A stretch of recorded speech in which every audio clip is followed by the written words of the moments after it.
මේ වීඩියෝ එකේදී අපි බලමු WordPress වල form plugin එකක් පාවිච්චි කරලා කොහොමද WordPress website එකකට forms දාගන්නේ කියලා. ඉතින් මේ forms කිව්වහම ගොඩක් forms වර්ග තියෙනවානේ. contact us form තියෙනවා. ඊට අමතරව තව එක එක detail collect කරගන්න හදන forms තියෙනවා. ඉතින් මේ ඕනේ form එකක් හදන්න පුළුවන් හොඳ form plugin එකක් තමයි Gravity Forms කියන්නේ. ඉතින් මේක free version එකේ තියෙන එකක් නෙවෙයි මේක paid version එකක්. ඉතින් මම ගාව Gravity Form version එකක් තියෙනවා. මම ඒක මේ විදිහට install කරනවා. ඉතින් ඔයාලටත් මේක ගන්න පුළුවන් මේ comment section එකේ බලුවොත්. ඊට පස්සේ මම මේක active කරගන්නවා මේ විදිහට. active වුණාට පස්සේ ඔයාලට පේනවා ඇති මෙතන register කරන්න කියලා එහෙමත් තියෙනවා. දැන් අපි මෙතන forms කියන තියෙන එකට යමු. මෙතන forms කියන එකට මේ විදිහට ආපුවාම අපිට මෙතන license key එකක් හිතනවා. මම මේකට මේ විදිහට බින්දු set එකක් type කරලා දෙනවා. ඊට පස්සේ next කරනවා. ඊට පස්සේ මෙන්න මෙතන තියෙන I understand the risk කියන tick එක දාලා මේක next කරනවා. එතකොට form plugin එක මේ විදිහට එනවා. ඊට පස්සේ මෙතන background updates enable කරලා next කරනවා. ඊට පස්සේ මෙතන currency එක ඕනේ. මම මෙතන US dollars දෙනවා. ඊට පස්සේ මේ ටික ඔක්කොම හොම තියලා next කරනවා. ඊට පස්සේ අපිට පුළුවන් මේකෙදි forms create කරන්න. ඉතින් මේකේ forms create කරනකොට අපි ටිකක් දැනගන්න ඕන දේවල් ටිකක් තියෙනවා. ඒක තමයි මේකෙදි සමහරක් වෙලාවට CSS එන්නේ නැහැ. අපිට මේ Gravity Forms වල short code කියලා જાතියක් තියෙනවා. ඒවා හැම use කරන්න වෙනවා. ඉතින් අපි මුලින්ම contact us form එකක් හදමු. contact us කියලා දාන්න නම් මම මෙතන form එකේ detail ඊට පස්සේ මම create form දෙනවා මේ විදිහට. දැන් මෙන්න මේ විදිහට තමයි මේ Gravity Form එකේ තියෙන්නේ. ඉතින් මෙතන standard fields තියෙනවා, advanced fields තියෙනවා, forced fields තියෙනවා, pricing fields තියෙනවා. ඉතින් මෙතන detail ගොඩක් ඔයාලට තියෙනවා Gravity Forms එක පාවිච්චි කරන්න. මේ පැත්තට දාමු ඇදලා මෙතෙන් drag and drop තියෙන. අපි මෙතන දාමු single line text එකක් මෙහෙම දාමු. තවත් single line text එකක් මෙහෙම දාමු. අපි simple contact us form එකක් දෙන්නේ මෙතන. එතකොට මෙතන පළවෙනි එක first name. ඊට පස්සේ මේක අනිවාර්යෙන් දාන්න ඕන කියන එක දානවා මම මෙතන required කියන එක. ඊට පස්සේ මේ පැත්තෙන් last name. අන්න අපි first name last name ගන්නවා. මේ දෙකම අනිවාර්යෙන් තියෙන්න ඕනේ required දෙකක්. ඊට පස්සේ දැන් නම තියෙන ඕන අපිට ඊට පස්සේ යාගේ ගන්න ඕන වෙනවා email address එක. අපි මෙතන advanced field වලින් email කියන එක මේ පැත්තට දාමු. අන්න email එක ඒකත් අනිවාර්ය කරමු required කියලා දාමු. ඊට පස්සේ අපිට යාගෙන් තව ගන්න ඕනේ අපේ website එකට එන එක්කෙනාගේ phone number එකත්. අපිට යාව contact කරගන්න ඕනේ. phone number කියලා දෙනවා. phone number කියන එකේදී අපිට දෙන්න පුළුවන් format එක මේ විදිහට තියෙනවා. මම මේකේදී international කියන එක දෙනවා. ඊට පස්සේ ඒකත් required කරනවා මේ විදිහට. මෙතනදී phone කියලා තියෙන්නේ. මම phone number කියලාම type කරනවා. ඊට පස්සේ අපේ website එකට එන එක්කනට මොනවා message එක type කරන්න ඕනේ. අන්න ඒකට අපිට යට දෙන්න පුළුවන් මේ තියෙන paragraph text කියන එක. ඒක untitled කියලා තියෙන්නේ. මම මේක දෙනවා මෙහෙම message කියලා. message එකත් අනිවාර්ය කරනවා මේ විදිහට. ඊට පස්සේ message එකට දාන්න පුළුවන් උපරිම characters ගන්න අකුරු 4096ක් කියලා මම මේ විදිහට දෙනවා. ඊට අමතරව මෙතන message box එකට අපිට පුළුවන් appearance වලට ඇවිල්ලා මෙතන advanced වලට ඇවිල්ලා මෙතන තියෙන use rich text edit කියන එක දෙන්න. එතකොට යාට මේ විදිහට message box එකේ උඩ type කරද්දී දේවල් use කරන්න පුළුවන්. හරි. ඔය ටික විතරයි මට ඕන වෙන්නේ. මම මේ ටික ඔක්කොම දීලා update කරනවා මෙහෙම.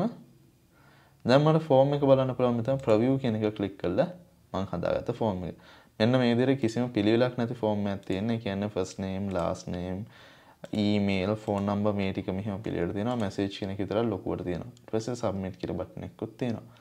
දැන් මට ඕනේ මේකෙදි first name last name එක row එක කරගන්න email එකයි phone number එකයි එක row එක කරගන්න. ඉතින් මෙන්න මේක අපිට කරගන්න මෙතන option එකක් නැහැ. මේකට අපිට custom CSS use කරන්න වෙනවා මෙතන. අපි ඊට පස්සේ Google එකට ඇවිල්ලා Gravity Forms CSS styling කියලා search කරනවා මෙහෙම. එතකොට අපිට හම් වෙනවා මේ විදිහට. ඒතර මේකේ ගොඩක් ඒවා තියෙනවා අපිට බලන්න පුළුවන් මේකේ. මේ තියෙන්නේ පළවෙනිට අපිට ඕන වෙන්නේ මෙන්න මේක 2 columns වලට කඩන එක. ඉතින් මේකෙදි gravity forms left half right halves කියලා අපි දෙපැත්තට කඩමු. මේකේ පළවෙනි එක left side එකේ තියෙන නිසා මේකට left එක දානවා මෙහෙම. ඊට පස්සේ මේක දෙවෙනි පැත්ත එක දෙවෙනි එක right side එකේ නිසා මම ඒකට reference වල custom CSS වලට දානවා මෙන්න මේ කොටස. email එකෙත් එහෙමයි. email එක තමයි මට මුලින් තියෙන්නේ. ඒක නිසා මම ඒකට දානවා left half එක.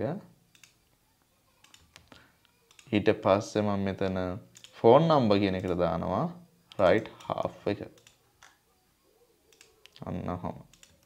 ඊට පස්සේ මම මේක මෙහෙම අප්ඩේට් කරනවා. අප්ඩේට් කළා දැන් ප්‍රොවිව් එක බලනවා. අන්න එතකොට ගානට ඇවිල්ලා තියෙනවා මට ඕන කරන විදිහට මේ ෆෝම් එක. දැන් මම මේ හදපු ෆෝම් එක ඕන කරනවා මගේ වෙබ්සයිට් එකේ page එකක පෙන්වන්න. මම මේ විදිහට ගිහිල්ලා බලන්නම් pages මොනවද තියෙන්නේ කියලා.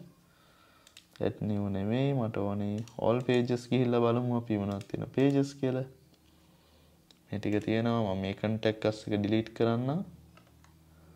මේ contact us එකත් delete කරන්න. අලුතෙන් page එක මම add කරනවා contact us කියලා. ඊට පස්සේ මම මේක edit with element දාලා element වලින්ම හදනවා. හරි දැන් අපි gravity form එක දාගන්න මෙතන gravity form එක එන්නේ නැහැ. අපි ඒක මතක තියාගන්න ඕනේ. මෙතන අපි search කරාට gravity form කියලා එන්නේ නැහැ. ඉතින් ඒතකොට අපි මෙතන දාගන්න ඕනේ gravity form shortcode කියන එක. මේ තියෙන shortcode use කරන්නේ කොහොමද කියන document එක. මේකේ පහළ ගියපම මෙන්න මේ විදිහට තමයි තියෙන්නේ description එකේ. එහෙම දේවල් මෙතන තියෙනවා shortcode use කරන විදිහ. ඉතින් මේකට මම ඇවිල්ලා මෙන්න මෙතන මේ පළවෙනිට තියෙන මේ example shortcode එක copy කරගන්නවා. ඊට පස්සේ මෙතන මම sh කියලා search කරලා මෙතන මම දානවා shortcode එක. shortcode එක දාද්දි මෙතන id එක කියලා තිබ්බ නිසා automatically මේකේ එක එනවා. අපිට මේ හැම form එකකටම id එකක් තියෙනවා. මේ තියෙන්නේ id 1. මෙතන 2 කියලා දුන්නොත් මේක එන්නේ නැහැ මේ. id එක 2 කියලා දැම්මොත් මොකුත් නැහැ මෙතන පෙන්නන්නේ.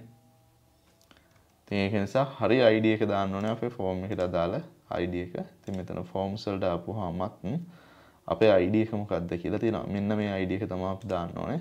මේ gravity form එකේ short code එකේ දාලා මම මේක මෙහෙම publish කරනවා.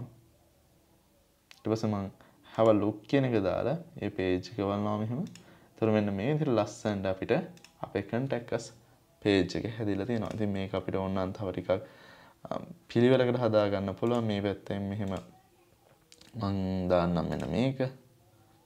දාලා අපි ඒකේ උඩට පොඩ්ඩක් ස්පේස් එකක් දාමු. පහළටත් ස්පේස් එකක් දාමු. ඊට පස්සේ මේක මම ගෙනල්ලා දානවා මේක මැදට. දාලා මම මේ කොටස මෙහෙම දාලා අප්ඩේට් කරනවා.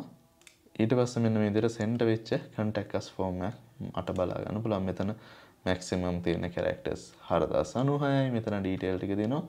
දැන් අපි වෙනමම මේක submit කරලා බලමු මොකද වෙන්නේ කියලා. මෙන්න මේ විදිහට submit කරවුවොත් මම මේකෙදි first name එක Chandima මෙතන Galahitiyawa email එක මම දෙන්න info@chandima.galahitiyawa.com phone number එක දාන්නම් මේ විදිහට. ඊට පස්සේ මෙතන this is a test submit කියලා දෙන්න. ඊට පස්සේ මම මේකෙදි මේ ටික පොඩ්ඩක් bold කරන්න. ඊට පස්සේ ඕන list එකකුත් මෙතන දාන්නම් මම.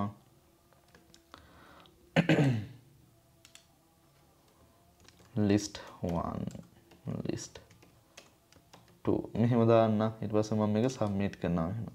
දැන් මේක submit කරපුවට පස්සේ මෙතන අපිට message එකක් දාන්න පුළුවන් thanks for contacting us කියලා. ඉතින් මේ message එක තියෙන්නේ ඇත්තටම මෙන්න මෙතන අපි මේ form එක edit කරන්න යමු. edit කරන්න ගිහම settings වලට තමයි මෙතන confirmation එකට ආපුවම තමයි ඒක තියෙන default එක thank you for contacting us කියලා. ඉතින් මේක අපිට edit කරන්න පුළුවන්. අපි කැමති message එකක් දාලා මෙතන. ඕනනම් අපිට මේක text එකක් තියන්න පුළුවන්. නැත්නම් මෙතනදී page එකක් set කරන්න පුළුවන්. මේකට thank you page එකක් මාක් කරේ. නැත්නම් වෙන කොහෙට හරි redirect කරන්න පුළුවන්. අපිට කැමති දෙයක් කරන්න පුළුවන්. තමතර notifications කියලා එකකුත් තියෙනවා මෙතන. ඒතකොට admin ට notification එකක් එනවා. දැන් අපි අරහෙන් fill කරපු form එකේ data ටික අපිට බලන්න පුළුවන් මෙතන entries කියන එකට ආපුවාම අපිනේ fill කළේ. මෙතන අලුත් entry එක කරන response එකක් ඇවිල්ලා තියෙනවා. ඉතින් අපිට WordPress ඇතුළේ ඉඳලා බලන්න පුළුවන් වෙනම emails වලට යන්න නැතුව. මෙතන චන්දිම last name ගලහිටියාව email තියෙනවා, phone number තියෙනවා, message එක තියෙනවා. අපිට මේක view කරන්න පුළුවන් මෙන්න මේ විදිහට. මෙන්න මේ විදිහට තියෙනවා detail ටිකක් අපිට ඇවිල්ලා. ඉතින් අපිට මෙන්න මේ විදිහට WordPress එක forms use කරන්න පුළුවන්. ඉතින් මේ gravity form කියන එකත් එක්ක තව ගොඩක් දේවල් අපිට කරන්න පුළුවන්. එක එක විදිහේ forms හදන්න පුළුවන්. නිකන් condition form, logic forms ගොඩක් දේවල් ඔයාලට කරන්න පුළුවන්. මේක පොඩ්ඩක් හොඳට පුරුදු වුණාට පස්සේ.